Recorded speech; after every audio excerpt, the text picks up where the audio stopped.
The following interview is a Blanchard community production. This is Leadership Unfiltered, Community Conversations, an interview series dedicated to diving into leadership topics relevant to today's world. I'm your host, Sarah Hempel, a community builder, relationship guru, and passionate difference maker. Our aim is to hold a safe space for difficult conversations as we shed light on leadership around the world. So, join us as we dive into Leadership Unfiltered. Hello, everyone, and welcome to our second episode of Leadership Unfiltered Community Conversations. I'm Sarah. My pronouns are she, her. And this month, in honor of Pride Disability Month, we're going to talk about celebrating abilities in leadership. Today, I'm really excited to be joined by Alex von Keitz, founder of Alex von Keitz, with over 4 decades of experience in inclusion and 25 years in leadership roles within major corporations in both the aerospace and automotive industries. Alex brings a unique blend of expertise and a global perspective. His career is distinguished by the creation and leadership of diverse teams, extensive international exposure, and a deep commitment to quality and sustainability. And I love this next part. At the core of his professional philosophy are fundamental values of respect, trust, curiosity, and creativity, complemented by principles such as self-discipline, lean thinking, and sustainability. His leadership style emphasizes coaching and inclusive practices with a focus on effectively mentoring, coaching, and training teams. I think it really sounds a lot like everything we embody here in the Blanchard community. Alex, I am so excited to have you here today with us. Let's start off this conversation. I mentioned that July is widely recognized as Pride Disability Month. And before we dive in, I'd like you to take a moment and share your take on this word or phrase, pride disability, because I know you have a different viewpoint, which really opened my eyes and gave me a new perspective. So if you can just share a little bit about that. First, I have to say, Pride Disability Month. Pride, why should I be pride about what? So can't be pride because I cause issues for others. I can't participate in everything. So my understanding today is that I made a lot and I found self-respect in what I'm doing and thinking, okay, it is as it is, but I can still say I respect myself and I do the same for others. I love that, Alex. I know you kind of got me to twist after I started thinking about it. The title from Pride Disability, even though that's what it's known as, to celebrating our abilities. Because I think we talked a little bit before about my son, and he's a little neurospicy is what I like to call it. But it's important to recognize that we all bring really different perspectives and different skills to the table. And so I would love for you to share a little bit about your personal journey to becoming a leader and how your abilities have influenced your path. Yeah, first, were my parents. Yeah, I was 40 years old and my first tumor had been removed. Yeah. And when you said, I think 14 years, this was 1982. So we were still in the kinder shoes or children's shoes for such surgeries. And the strong support from my parents and others, because after the surgery, I had to learn walking, sitting, all these things. And this formed me in this way. I had to trust people helping me. I had to respect others.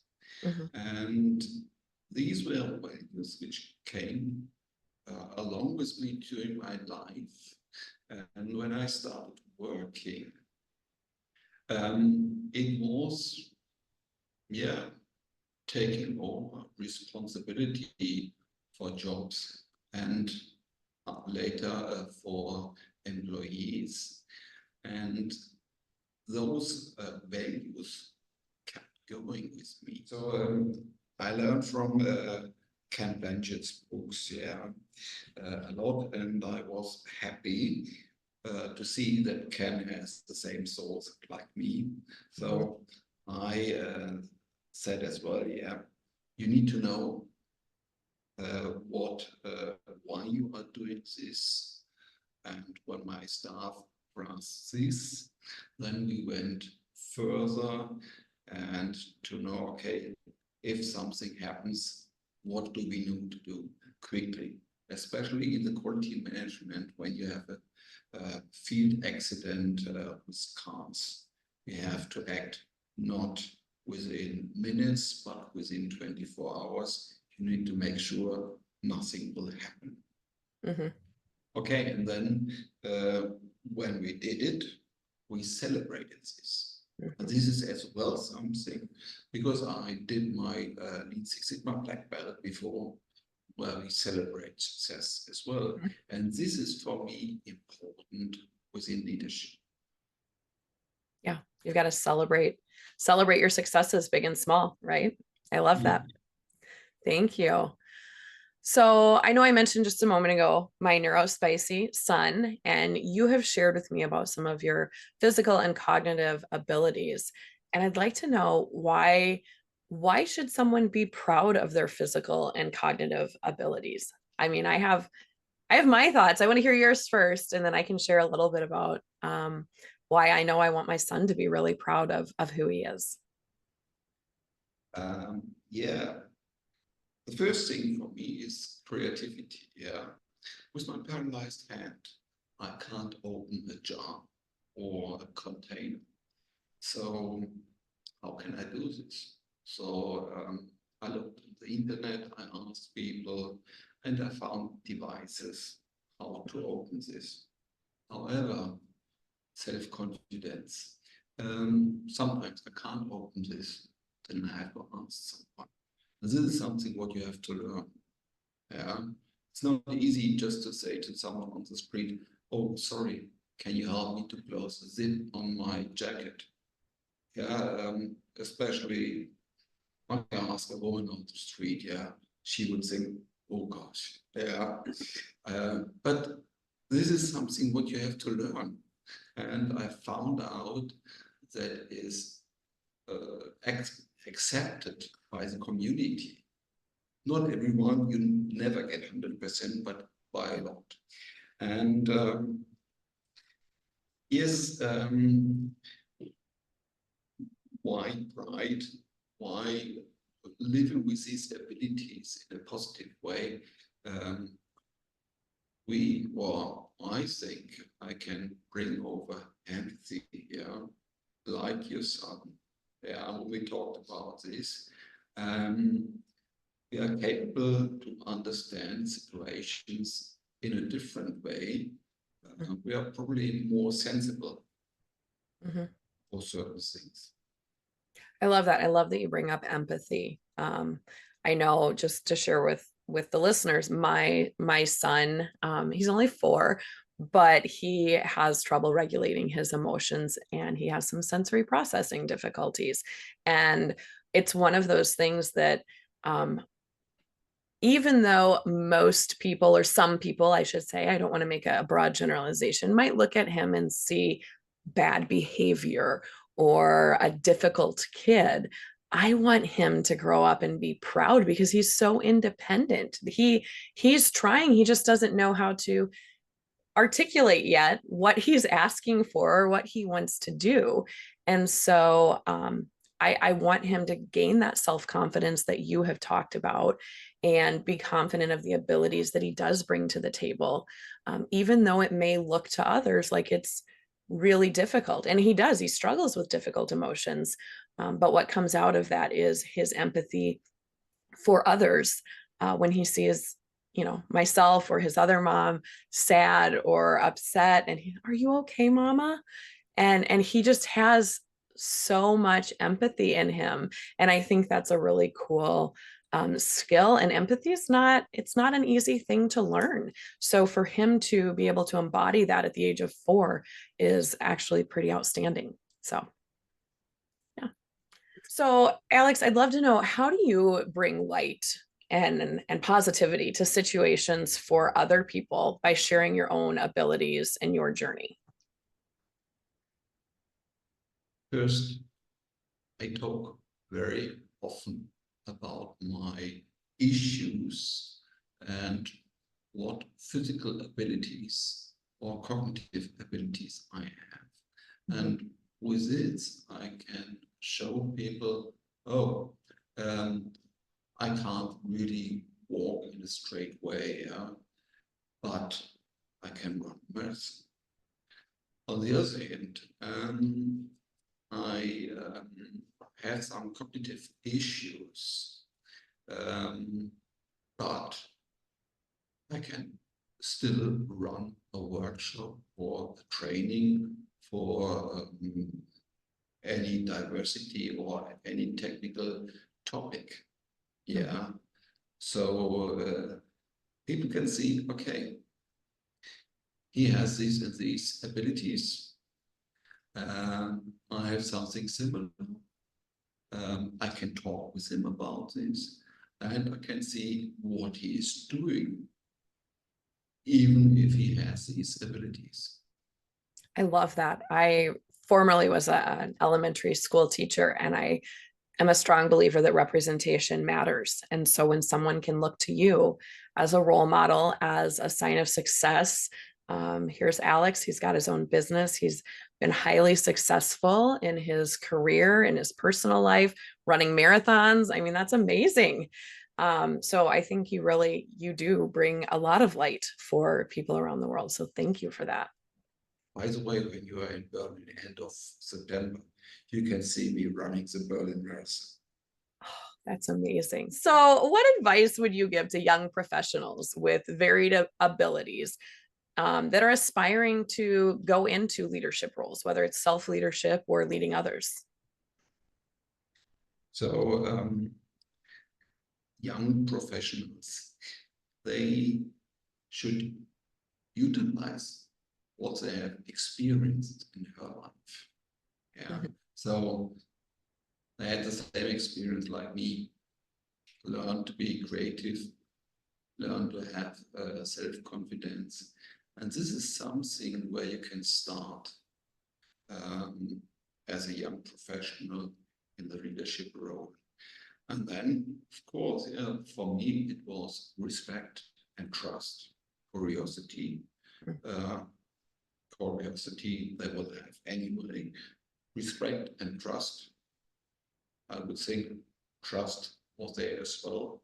And yes, they will learn. They will be a great benefit for leadership. Yeah. Because they see as well things from a different angle. Yeah.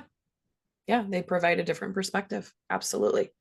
So speaking of different perspectives, what unique perspectives do you bring to your leadership role as an individual with physical and cognitive abilities? Yes, as I said earlier, the empathy. On the other hand, in my role worldwide, I had 14 sites over 3 continents. And here was a huge diversity issue. And this as well, inclusion, get them all together, not necessarily under one hand, but talking to each other and communicating to each other, working together. On the other hand, I knew then as well that there were some special abilities, physical or cognitive. And because this is then something which you can feel when you talk, you meet these people and see and talk, and then you have to find ways. others. Yeah. Mhm. So this was something which I learned over the years, and yeah, I would think I improved as well my abilities to facilitate this. Yeah. On the other hand, one of my staff members had a lung heart issue, and I told him, you don't need to run through the factory. Yeah, I will give you a desk next to the production that you do not need to run extra 200 meters just for a printout. And so there were some other issues like this. Mhm. I love that. So you've got a unique perspective on how to accommodate um, different people and different needs. I love that because I think it only benefits everyone, really. Yeah. Would you like to share with us a challenging experience that you have faced in your career related to your abilities, and how did you overcome it? I think this will speak to your resiliency. Yeah. First, what comes into my mind is after my last surgery 4 years ago. After long illness, I tried to go back to my job. But due to my epilepsy, my manager said, no, you can't come back. So, long story short, I made it, and I convinced a lot of people because I was asked, yeah, as a quality manager to prove that a piece or product is fulfills fit form functions. And I did this after 13 months, nothing done, in a very, very good way. So this was then the first success. Mm-hmm. On the other hand, there were lots of other challenges, yeah, with a paralyzed hand. Yeah, Mm-hmm. if you have to go through the production area and have to handle things, yeah, Mm-hmm. as well, ask people. On the other hand, find a way, a creative way how you can do it. Yep. And, yeah, this is what I had. I love that. I hear creativity and self-advocacy keep resonating throughout this conversation. And I think that's really important for our listeners to hear. So thank you. What role does authenticity play in your leadership style, and how do you encourage it in others? I think I hear authenticity through everything you're saying, but I'd love to hear how you encourage it in others. Yeah, I come back to my value trust. This is the first thing which I bring others and talk with them about this and say, oh, I trust you from now onwards.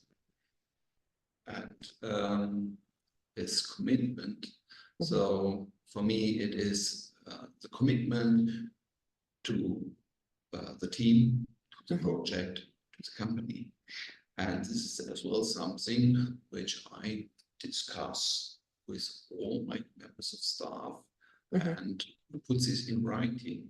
Yeah, what is your part of this commitment? And then we meet regularly every fortnight or every month. And then we talk about this, not in the way, so show me results or fact, figures, data. It's more, where are the blocking stones which we both have to remove? Yeah. So what can I do for you that you can achieve this? I'm the enabler. And so they will see trust more and more trust and commitment is there from my side. And so I think they can see that I'm not just saying words, almost saying, here you have to do this, and by 4 o'clock the report is on my desk. No, they see Alex is different. Yeah, you're a partner in the work. You are there to support them, which I think is so important. They know by doing that, they know that they can trust you just as you are working to trust them. I love that. Thank you for sharing that. Okay, Alex, as we wrap up, is there any last parting message you want to share with our listeners? Yes, disability. I really don't like this word. Therefore, Sarah and I, we talk always about physical and cognitive abilities. Yeah. I can say I lived with this over 42 years now, and I learned a lot about myself. I had to learn more, especially in the last 5 years. And I recognized as well, because epilepsy was diagnosed 5 years ago, but thinking back, I had this long before. So not everything what you have is really bad. Think about this in a positive way, and think about there was maybe some luck that you had nothing before. So I love that. Thank you, Alex. Thank you for the positive shine here at the end. I just want to say thank you so much, Alex. It was truly a pleasure to have you on Leadership Unfiltered today, and thank you for sharing your story.